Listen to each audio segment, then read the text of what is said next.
then from there, it was much easier to design some kind of interesting and engaging format for the retreats. Yep. The retreats were originally seen as being 3 weeks running all together.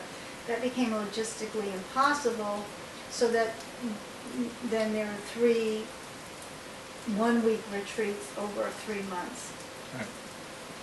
The way I organized them was to try to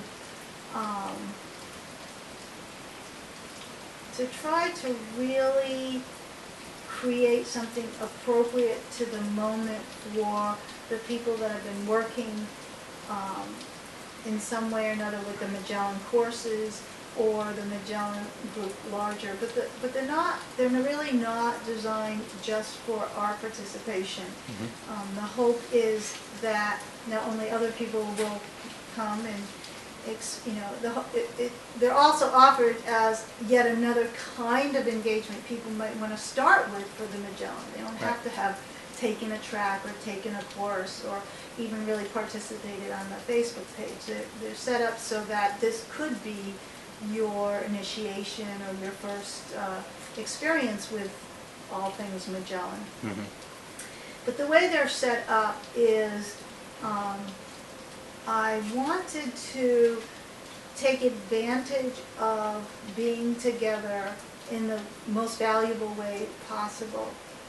And I also wanted the course, the retreat offering, to enable people to experience more of what I would call post-dialectical or ontologics around this notion of time. Mm-hmm. Time, and the key fulcrum of the post-dialectical has to do with time.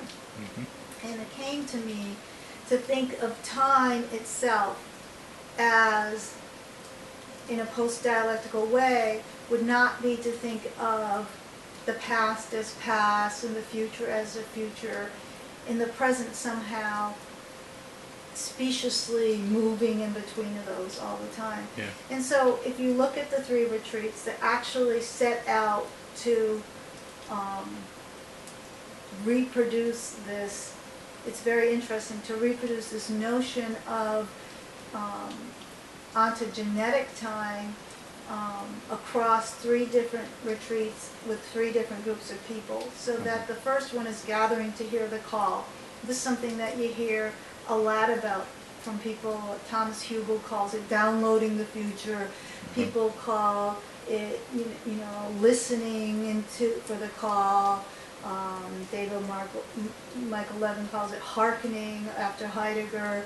We have in our community this idea that we can see the future. This future is right there.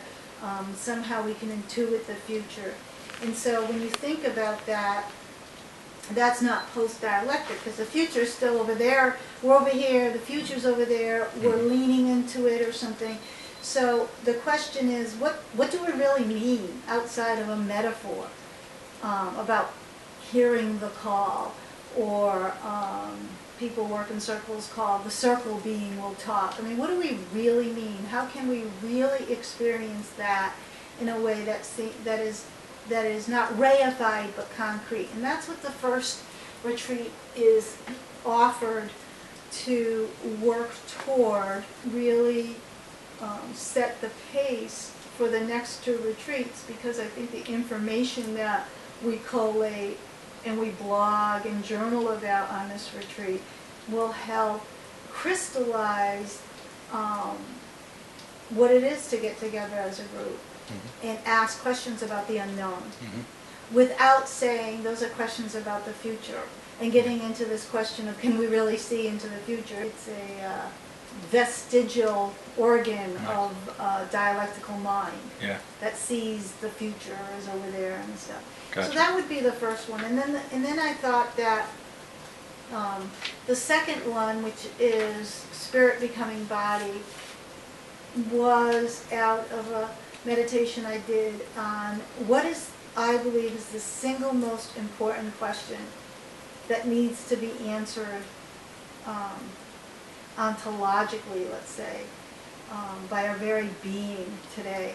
And I think it's this question about what is it to be a spirit in a body? What is it to have evolved and involved? What's the relationship between involution and evolution? And so as you see, I set up the question, it's dialectical. Mm-hmm. Spirit in a body, involution, evolution. And so to have practices that can get beyond the dialectical framework of this, I think is the answer. Mm-hmm.